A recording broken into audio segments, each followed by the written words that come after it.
Hello everyone. Good morning, good afternoon, good evening. I'm back. So Sunny here, Alex's dad. So yeah, I hope you saw you watched our first video. So this would be video number 2 for tips going back to the Philippines. So yeah, so just a recap. The first tip is about, I would strongly suggest that you book a flight, direct flight from your point of origin or your from country of origin to Manila, Philippines. Yeah, and then second tip would be you have to fill out properly all the forms and documents. Okay, so now here's tip number 3. So about quarantine. So yeah, while I was at the airport, people are a little bit confused back in Vancouver, okay, before taking the Philippine airline flight. Some passengers were confused if they read somewhere that our quarantine could only be 7 days or 10 days at the hotel. Okay, so for clarification, yes, both are correct, but it depends on which country you are coming from. Okay, so dito sa Pilipinas, may listahan po sila ng mga bansa na nakatag na green countries. So yung mga bansa na to, if doon kayo magmumula o manggagaling, ay 7 days lang ang required na quarantine sa hotel. Now, for most countries po, which are not part of the green list, so we have to be to go on a 10-day hotel quarantine. Okay, so Canada, US, I think UK, we have to do the 10-day quarantine at the hotel. Okay, so I'm on my 10th day now. I'm getting ready to leave and walk out the door, but kaunting explanation po. So sa 10 days na quarantine, you will go through RT PCR or swab test, nakita nyo dun sa first video, on the 7th day. Now your result would be released on the 9th day. If the result is negative, I think this is the only exam that I have to have a negative result. Right? And then you could leave the hotel on the 10th day and continue to finish your 14 days of quarantine. So yung last 4 days, doon na po sa final destination. So ako, it would be in Lucena City, in Quezon province. Now, if the result is positive, so that's a different scenario. You'll be taken to a COVID-19 ward by the Bureau of Quarantine. Okay, but now I'm negative, so it's 2 in the morning. I think I'll be leaving around 4, so I'm getting ready. Yeah, my bags are packed. All right, so before I continue with the next tip, I will go straight first to my mother-in-law in Bulacan. So join me in my visit there, and then we'll continue with tip number 4. See you. Hello, good morning. So checking out time. So ayan si Kuya, nag-check. And ayan yung luggages natin. Okay, so okay, we're going downstairs now. So this is my room for the last 10 days. Bye-bye. Okay, so okay, we're heading down now. Hello, checking out time. So, good morning. So, itong pinakamasarap, bayaran. So magbabayad muna tayo. Okay, see you later. Hello, so yan, bayad na tayo. So siyempre, sino una nating kababayan? Kuya Jovit. Oh, hi, Ann. Yan, so dito sa Makati. So I think may curfew pa rin silang right now from 10 p.m. to 4 a.m. Okay. See you later. Hello, good morning again. So, ito na po tayo. Papunta na tayo sa Bulacan. So, syempre, magre-report muna tayo sa mother-in-law. No, kasi ano, turn left on Esperanza, then turn left on Esperanza Loop. Very erratic dito. ECQ, bukas-bukas lang, MECQ, tapos GCQ, ang bilis magbago, no? Kaya minsan pwede, minsan bawal, stricto, biglang luluwag. So this is Makati area pa, so I don't know, this is Greenbelt 3. So syempre ligaw ako so guys, turn left on Esperanza Loop, then turn right on Esperanza.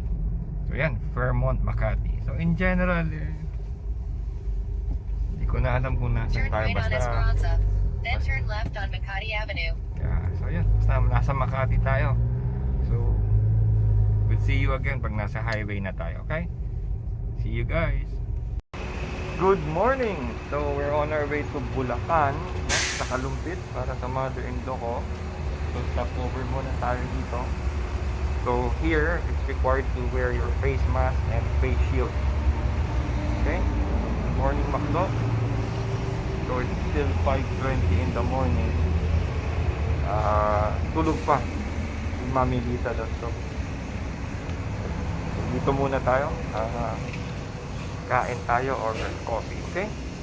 Yan, so may temperature check and sanitizer. Okay? So ito, the need to check is using your hand. 36.1. Alright. Okay, umorder na tayo. Good morning, Alex. Good morning, Mommy. So, hello guys. So it's 6:15 in the morning and we are exiting Pulilan. So next stop is Kalumpit, the hometown of Alex's mommy. Okay, so here's the exit. May checkpoint dito.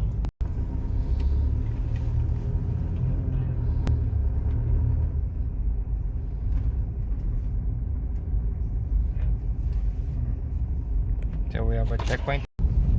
So ayun, checkpoint. So tinanong po kung taga saan tayo, humingi ng mga certificate. So okay, so we're good. We proceed now to Kalumpit. Nasa kanan ng bahay, no? Oo, sa kanan. Yung pula na malaki na yan. Yun, no? Yun, no? Ito tayo sa likod ng tricycle. Hello, Mami Wawa. There you go. Hello, we're here ng Barangay Sukol. This is the grandmother of Alex. Hello po. So, siya po si Mami Lita. So, hi, I'm back. So, yes, so first, thank you for joining me with my travel from my hotel to Bulacan. Okay, so I was able to visit my mother-in-law. But, okay, so when we went to Bulacan, we experienced a checkpoint. So please take note that my final destination is in Lucena City, Quezon. So that's down south of Metro Manila. But I went to my mother-in-law to Bulacan. It's up north of Metro Manila. So okay, so you saw in the video that we went to checkpoint. I have this strong sense that during checkpoints or interviews, syempre ko-consider natin yung judgment call nung nag-i-interview or nung nag-checkpoint. So I think it would help that if you would be nice, calm, and respectful of the authorities. So I was able to do them. I just showed my documents and they allowed us through the checkpoint, and I was able to see my mother-in-law. Yeah, so shout out to my mom. Okay, all right. So tip number 4. So booking your hotel. please remember, so ang pagbubook ng hotel, they only allow one adult per room. So kung kahit mag-asawa kayo, you need to book 2 separate rooms. Okay? So they only allow or may exemption dyan if one of you has a medical condition na kailangan ng pag emergency, kailangan kagad ng ma-attend ng iyong husband or wife. So but other than that, remember, book separate rooms. So ang allowed lang is one adult with a kid. Okay? But as long as you're 18 and above, 2 separate rooms. So yeah, you have to consider that with your booking your hotel. Now, for me, when I book my hotel, it could be easy as ABC, click, click, click, then you have your hotel.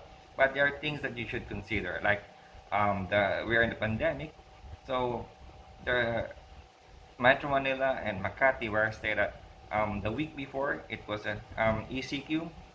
So the curfew is from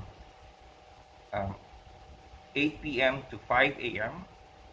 But when I got out, it's under MECQ. So the curfew is 10 p.m. to 4 a.m. Now, there are some considerations that I think about when I book a hotel. So first, it's convenience, and yeah, it's easy to communicate with them. So yeah, so they could cover your shuttle from the airport to the hotel, and then of course I have my 3 meals included already in my payment. So it has breakfast, lunch, and dinner. Now you have to consider also deliveries. So some hotels, they don't allow food or any deliveries at all from the outside. But my hotel, they allow it. Yeah, so I strongly recommend my hotel. So shout out to the Charter House. So it's at Legazpi Street, Legazpi Village, Makati. So yeah, so there you go. So let's now proceed to my travel from Bulacan to Quezon. Come, join me. So from north, here we go. It's Skyway. So Kaya pupunta tayo ng kasi yung Merat mabilis from SLEX. From SLEX, Kasi bawal din tayo sa kabila eh. hindi na tayo dadaan sa Manila. No. So Para hindi ano sa oras natin.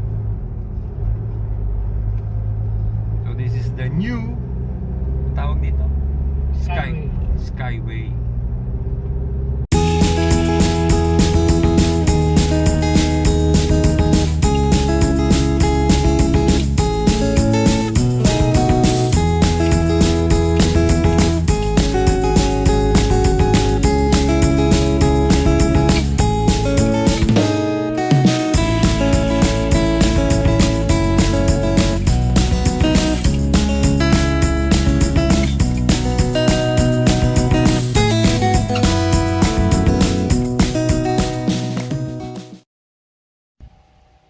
Hello, hope you enjoyed that video from Bulacan to Quezon.